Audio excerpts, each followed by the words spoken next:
नमस्कार दोस्तों, साथी संदेश लाइव में आपका स्वागत है। ब्रिक्स का शिखर सम्मेलन और छत्तीसगढ़ से पहले और इकलौते सांसद दुर्ग जिले के सांसद विजय बघेल जी उसमें शिरकत करने जा रहे हैं और ये हमारे छत्तीसगढ़ के लिए गौरव की बात है और दुर्ग जिला वासियों के लिए भी गौरव की बात है कि हमारे सांसद इस ब्रिक्स सम्मेलन में भाग लेने जा रहे हैं। ये ब्रिक्स 5 देशों का एक समूह है जो समसामयिक विषयों पर चर्चा करता है और चर्चा करके उसका हल निकालने का प्रयास करता है। हमारे सांसद महोदय को भी विषय दिया गया है कि उस विषय पर उन्हें बोलना है और यकीनन इस सम्मेलन में ऑपरेशन सिंदूर की सफलता को लेकर भी बात जरूर होगी। बात करने का प्रयास करते हैं। आज पत्रकार वार्ता रखी गई है। इस पत्रकार वार्ता में संबोधित करेंगे जिले के सांसद विजय बघेल जी। सुनते हैं कि विजय बघेल जी क्या कहते हैं इस शिखर सम्मेलन को लेकर के ब्रिक्स के। आप सबको नमस्कार। ये मेरा सौभाग्य है कि 3, 4, 5 जून को ब्राजीलिया में होने वाले ब्रिक्स सम्मेलन में जो 11वां सम्मेलन संपन्न होने वाला है उसमें मुझे जाने का अवसर हमारे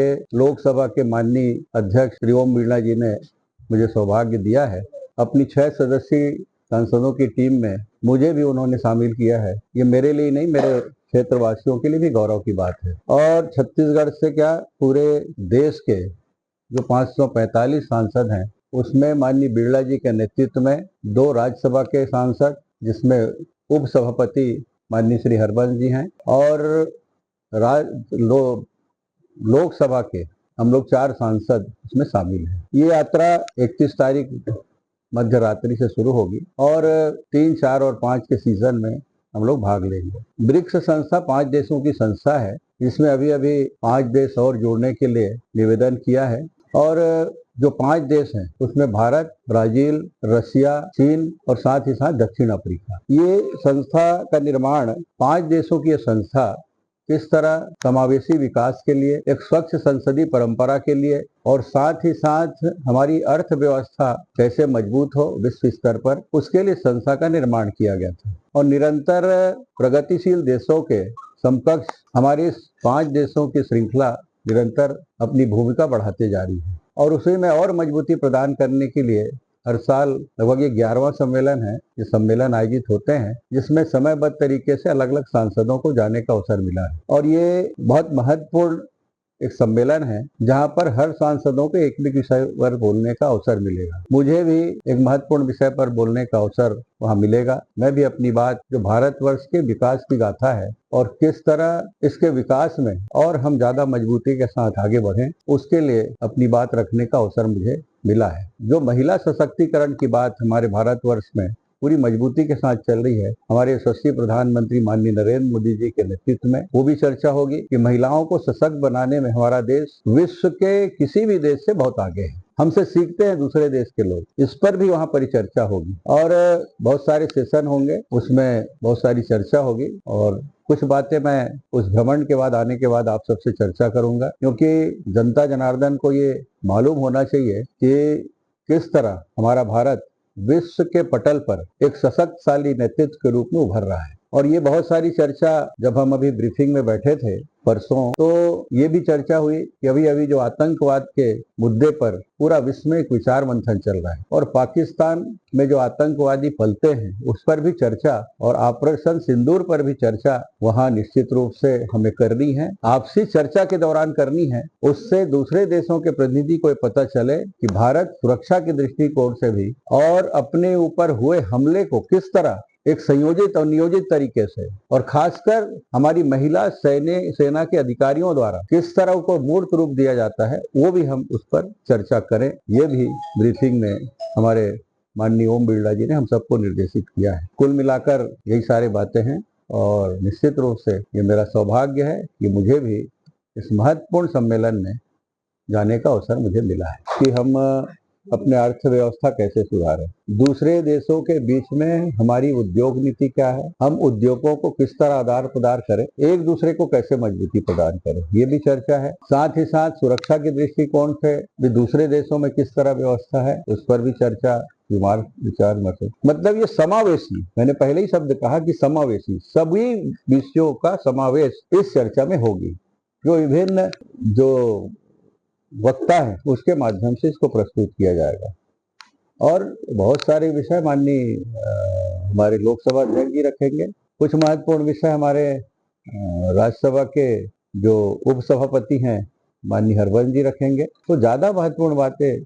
वो लोग रखेंगे क्योंकि मुख्य भूमिका उनकी रहेगी। तो इस तरह समावेशी जो मैंने शब्द कहा वो सभी विषयों का समावेश उसमें रहेगा। ये जो सम्मेलन है बहुत महत्वपूर्ण सम्मेलन है और 11वां सम्मेलन ब्रिक्स सम्मेलन है जो ब्राजीलिया में आयोजित है। 3, 4, 5 सेशन होगा और सभी सांसदों को, जो 4 लोकसभा के सांसद हैं माननीय बिरला जी को मिला के, हमारे स्पीकर महोदय को, और 2 राज्यसभा से सांसद हैं, तो ये चर्चा निश्चित रूप से हमारे देश के लिए महत्वपूर्ण इसलिए भी है कि ब्राजील, चाइना, रशिया और साउथ अफ्रीका के साथ हमारा भारत शामिल है। और जिस तरह हम विकास कर रहे हैं, अभी हम पिछले साल 5वें स्थान पे थे अर्थव्यवस्था में पूरे विश्व में, अब हम 4थे स्थान पे चले गए। कितनी तेजी से हमारी अर्थव्यवस्था माननीय नरेंद्र मोदी जी के नेतृत्व में बढ़ रही है और उसी के साथ साथ हमारी सुरक्षा व्यवस्था, हमारी इंफ्रास्ट्रक्चर, हमारी शिक्षा, हमारे स्वास्थ्य की व्यवस्था और महिला सशक्तिकरण के दृष्टिकोण से हम किसी भी देश से पीछे नहीं है। और मैं तो ये कहूंगा कि पूरे विश्व में सर्वोच्च स्थान पर हमारा ये भारतवर्ष है, चाहे सेना में हो, चाहे शिक्षा के क्षेत्र में हो, चाहे राजनीति के क्षेत्र में हो, चाहे अन्य जो एक समूह के रूप में काम करने वाली हमारी महिलाएं हों, उन सब के दृष्टिकोण से हम कहीं पीछे नहीं है। ये हमारे लिए गौरव की बात है और ब्रिक्स सम्मेलन में इन सब बातों की चर्चा होगी। और ये जो सम्मेलन है, ये जो संस्था बनाई गई है, उसके पीछे एक उद्देश्य है कि हम जो वैश्विक मंच पे किस तरह इन देशों का स्थान हो, इसलिए आपसी व्यापार बढ़े, आपसी जो बहुत सारे हमारे अंदरूनी व्यवस्था है उसमें हम आपस में मिलके कैसे एक दूसरे को ताकत दे सकते हैं, कैसे एक दूसरे का सहयोग कर सकते हैं, इन सब बातों को लेकर ही ये ब्रिक्स 5 देशों की संस्था का निर्माण किया गया था, जिसमें हम बहुत महत्वपूर्ण भूमिका भारत निभा रहा है। सुरक्षा के मुद्दे में जब चर्चा होगी, एजेंडा में कोई विषय नहीं है, लेकिन आपसी चर्चा में जब समूह में हमारी चर्चा होगी, ये भी एक हमारा सेशन है कि समूह में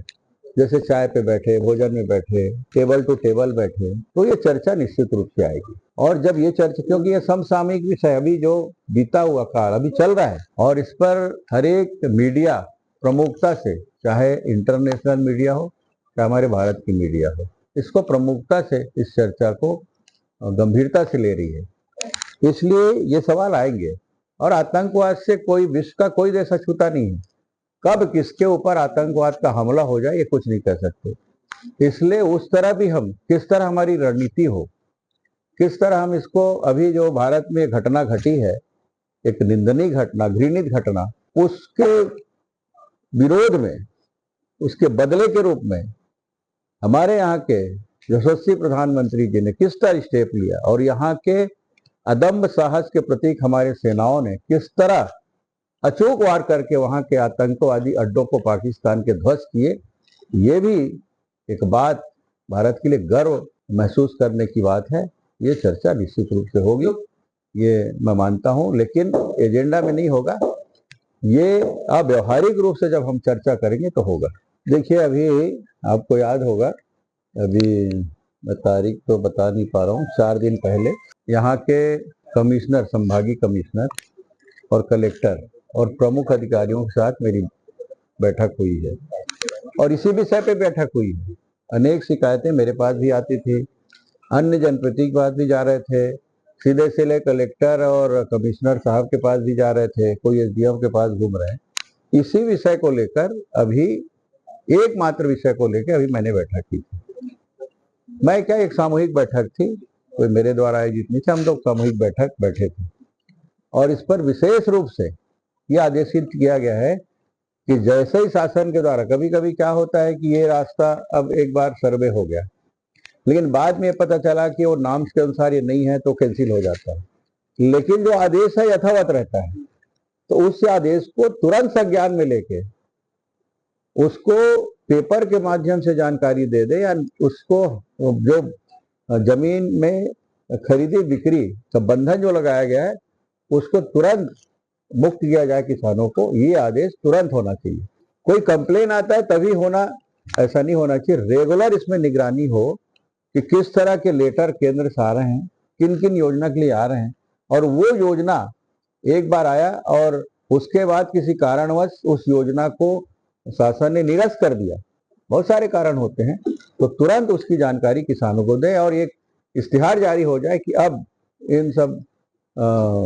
जगहों में जो खसरा नंबर है, जो जमीनें हैं, जो गांव जमीन है, उससे बंधन है, उसको खत्म किया जाता है, लेन देन की कार्रवाई कर सकते हैं। मेरे लिए सौभाग्य की बात है और इसकी मांग हम लोग लगातार करते आए हैं